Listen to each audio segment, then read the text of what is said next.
भारतवर्ष के राजस्थान की वीर भूमि मेवाड़, जहाँ की रेत में भी शौर्य की गाथाएं गूंजती हैं। आज हम बात करेंगे उस महान योद्धा की, जिसने सिर्फ एक साम्राज्य की नींव नहीं रखी, बल्कि भारत की रक्षा में एक अमिट इतिहास रच दिया।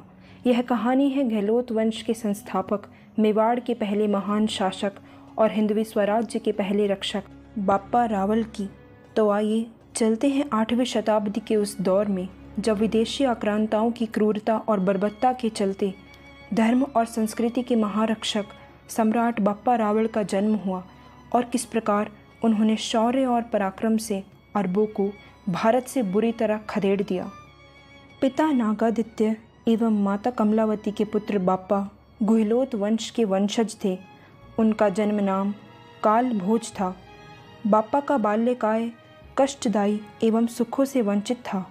उनकी माँ उन्हें मेवाड़ के भिंडर के पास जंगलों में ले आई थी, जहाँ उनकी रक्षा भीलों एवं यदुवंशियों ने की, और यहीं से मेवाड़ के राजवंश के साथ भीलों का घनिष्ठ संबंध प्रारंभ हुआ।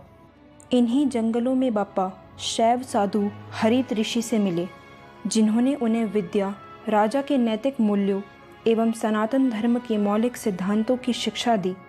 हरित ऋषि से शिक्षा ग्रहण करते हुए बाप्पा की भगवान शिव के एक रूप एकलिंग जी में अटूट आस्था हो गई, और आज तक मेवाड़ राजवंश के कुल देवता के रूप में एकलिंग जी ही स्थापित हैं। बाप्पा को माता भवानी भी स्वप्न में दर्शन देती थी। उनके आदेश से ही वे मेवाड़ की राजधानी चित्तौड़ पहुँचे, और यही वह समय था जब इस्लामी आक्रांताओं ने सिंधु नदी पार कर भारतवर्ष में प्रथम बार प्रवेश किया। अरब खलीफा के दूत मोहम्मद बिन कासिम ने सिंध के राजा दाहिर सेन एवं उनके शौर्यवान भाइयों पर आक्रमण किया, और राजा दाहिर सेन ने कई बार उसे पराजित भी किया। किंतु सिंध में बसे बौद्धों ने दाहिर सेन का साथ छोड़कर कासिम का साथ दिया। नेरम के बौद्ध नगर प्रमुख भंडारकर समानी ने कासिम को मार्गदर्शन के अतिरिक्त रसद सामग्री भी दी। बौद्धों के अतिरिक्त एक उपद्रवी मेड़ जाति ने भी कासिम से हाथ मिला लिया। उन्होंने ही कासिम को दाहिर के सुरक्षा चक्र में प्रवेश करवाया, जिससे अरोर के युद्ध में दाहिर की पराजय हुई। यह एक भयानक युद्ध था, जिसमें दाहिर व उनका सारा परिवार वीरगति को प्राप्त हुआ। कासिम ने दाहिर और उनके भाइयों का मस्तक काटकर बसरा में अपने खलीफा हज्जाज को भिजवा दिया, तथा दाहिर की पुत्रियों का हरण कर उन्हें अपने साथ अरब के दुष्ट खलीफा हज्जाज बिन यूसुफ को यौन दासियों के रूप में भेंट करने हेतु ले गया। कासिम के पास अब लूटा हुआ धन था। उसने भाड़े के योद्धाओं को एकत्रित किया तथा यह सेना लेकर वह पूर्व में मेवाड़ की ओर बढ़ा। दाहिर सेन का पुत्र सिंध से भागकर बाप्पा की शरण में चित्तौड़ पहुंचा, और उसने बाप्पा को सिंध की पराजय एवं अपनी बहनों के यौन दासी बनाने के विषय में बताया। हिंदू जनजीवन एवं सैनिकों के मध्य भी कभी यौन दासता की बात सुनने में नहीं आई थी। हिंदू राजा केवल सत्ता एवं राज्य के विस्तार हेतु युद्ध करते थे। सेनाओं के आपसी संघर्ष हेतु कुछ नैतिक नियम होते थे, एवं इन नियमों का उल्लंघन करने का कोई विचार तक नहीं करता था।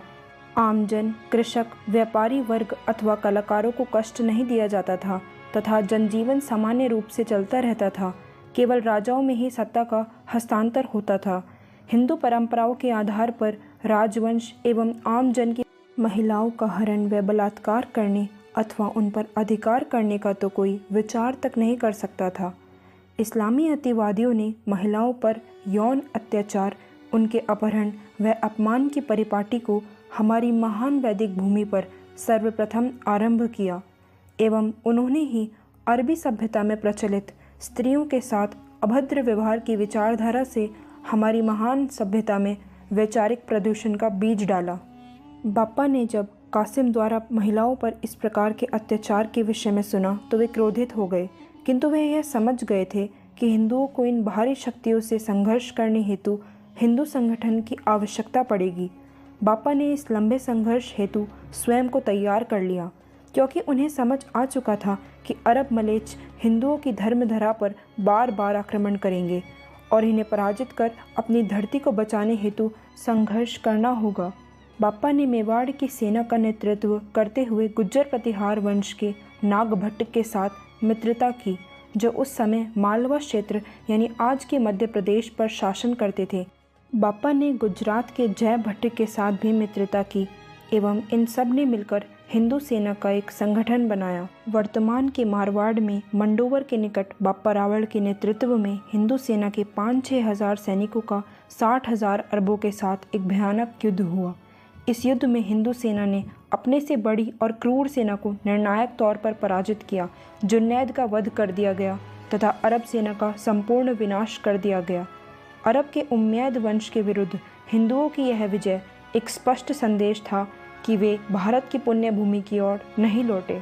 जो अरब कुछ ही वर्षों में मध्य पूर्व एशिया, ईरान, मेसोपोटामिया, सूर्य, उत्तरी अफ्रीका, यहाँ तक कि पूर्वी यूरोप में पहुँच गए, उन्हें सर्वप्रथम पराजय का स्वाद बप्पा रावल के हिंदू संगठन ने चखाया। यह भारतवर्ष या हिंदुओं के इतिहास ही नहीं बल्कि समूचे मानव जाति के लिए अत्यधिक महत्वपूर्ण घटना थी। यदि अरब मुसलमान भारत की संपदा व जनसंख्या को जीत लेते तो इस्लाम का भौतिक व आर्थिक सशक्तिकरण एक ऐसे स्तर पर हो जाता जिसे पराजित करना विश्व की किसी सेना के लिए असंभव होता। बापा नहीं होते तो भारत इस्लामी खिलाफत का अवयव बन गया होता। न कोई वैदिक धर्म बचता, न सनातन संस्कृति। इस्लामी मतांधता के अंधकार ने समूचे विश्व को ही लील लिया होता। बापा द्वारा अपने साथियों को गोपनीयता एवं निष्ठा की शपथ दिलाने का तरीका आज भी मेवाड़ी भाषा में सुरक्षित है। एक गड्ढा खोदकर अपने हाथ में एक कंकड़ लेकर वे हुंकार भरते थे, मेरे साथ गोपनीयता एवं निष्ठा बनाए रखने की शपथ लो कि जो कुछ तुम सुनोगे वह मुझे बताओगे, और यदि ऐसा नहीं किया तो तुम्हारे पूर्वजों के सभी पुण्य इस कंकड़ के समान कुएं में गिर जाएंगे। और इस तरह उनके साथी निष्ठा की शपथ लेते थे। अरब आक्रांताओं को बापा व उनके साथियों ने समाप्त कर दिया। बचे कुचे भागते हुए अरबों का सौराष्ट्र से गुजरात और सिंध तक पीछा किया। अरब इतिहासकार स्वयं लिखते हैं, हमें हिंदुओं के क्रोध से सर छिपाने की कोई जगह नहीं मिली। बापा यहीं शांत नहीं हुए, उन्होंने अरबों को खदेड़ते हुए ईरान तक उनका पीछा किया। बापा ने अफ़गानिस्तान स्थित गजनी शहर पर धावा बोला, जो उस समय कासिम द्वारा स्थापित सलीम नाम के एक जागीरदार के संरक्षण में था। उन्होंने सलीम को पराजित कर गजनी पर अधिकार कर लिया एवं उसकी पुत्री से विवाह भी कर लिया। उन्होंने अपने भतीजे को गजनी का संरक्षक बना दिया ताकि अफ़गानिस्तान आने वाली कई शताब्दियों तक हिंदू राज्य बना रहे।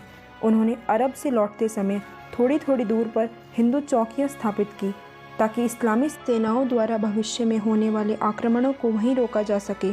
बापा और शेष हिंदू राजाओं की दूरदर्शिता के चलते अगले 500 वर्षों तक भारतवर्ष अरब इस्लामी आक्रांताओं को लगातार पराजित करने में सफल रहा। उधर राजा दाहिर के हत्यारे मोहम्मद बिन कासिम को उसके पापों का फल शीघ्र ही मिल गया। चाचनामा में कासिम की मृत्यु राजा दाहिर सेन की पुत्रियों के कारण होने का उल्लेख इस प्रकार मिलता है। दाहिर की 2 पुत्रियां सूर्य देवी व परिमला देवी को कासिम अपने खलीफा हज्जाज के पास भोगदासी बनाकर लाया। दोनों कन्याओं ने कासिम से प्रतिशोध लेने के लिए हज्जाज को असत्य बात कही कि कासिम पहले ही उनका शारीरिक भोग कर चुका है। कासिम को काम वासना से अंधे खलीफा ने एक बैल की खाल में सिलवाकर सीरिया देश भेज दिया। 18 जुलाई 1715 ईस्वी को तिल तिल कर धर्म घुटने से कासिम की मृत्यु हो गई। दाहिर की कन्याओं ने अपने पिता के हत्यारे के भयानक अंत पर हंसते हुए हज्जाज को सत्य बता दिया। हज्जाज बहुत पछताया और खिज में दोनों हिंदू लल्लाओं को उसने दीवार में जीवित चुनवा दिया। राक्षसों के समूह से घिरी अपने घर से हजारों मील दूर उन कोमल राजकुमारियों ने कैसे अपने विवेक को संभाला होगा, कैसे योजनाएं बनाई होंगी, कैसे हज्जाज को कासिम के विरुद्ध भड़काया होगा। यदि हम विचार करें तो उन प्रज्ञावान लल्लाओं के प्रति हृदय सम्मान से भर जाएगा। राजा दाहिर की पुत्रियों का अमर बलिदान हिंदू इतिहास में स्वर्णाक्षरों में लिखा जाना चाहिए। बापा के अरब अभियान ने उन्हें एक चमत्कारी योद्धा के रूप में स्थापित कर दिया तथा इसके पश्चात उन्होंने 1726 ईस्वी में स्वयं को मेवाड़ का स्वामी घोषित कर मौर्य वंश से चित्तौड़ की सत्ता अपने हाथ में ले ली। वहीं से आज के मेवाड़ के राजवंश की स्थापना हुई। बापा को रावल की उपाधि स्थानीय भीलों ने दी, जो उनके साथ कंधे से कंधा मिलाकर अरबों से युद्ध में लड़े। बापा रावल ने अरब धार्मिक विस्तारवाद के कपटी स्वभाव को पहचाना एवं हिंदू राज्यों के साथ मित्रता कर न केवल अरबों को पराजित किया वरन एक ऐसी व्यवस्था की स्थापना की जिससे कि अरब हमलावर हिंदुओं को अगली 5 शताब्दियों तक पराजित नहीं कर पाए। अफगानिस्तान एवं ईरान तक बप्पा की पहुंच एवं स्थानीय रजवाड़ों से विवाह संबंध स्थापित करने से इन क्षेत्रों में शताब्दियों तक हिंदू धर्म के बने रहने के पथ को प्रशस्त किया। बप्पा रावल केवल एक राजा, एक शूरवीर योद्धा ही नहीं थे, वे एक विचार थे, आत्मबल, शौर्य और राष्ट्रभक्ति का। उनकी तलवार ने दुश्मनों को हराया और उनके संकल्प ने इतिहास रचा। आज भी उनके बलिदान और साहस की गाथाएं हमें प्रेरणा देती हैं। आइए हम सब मिलकर उनके आदर्शों को अपने जीवन में उतारें और अपने देश, संस्कृति और सिद्धांतों की रक्षा करें। जय मेवाड़, जय बप्पा रावल, जय हिंद। वीडियो अच्छा लगे तो लाइक और शेयर कीजिए और चैनल को सब्सक्राइब करना ना भूलें। धन्यवाद।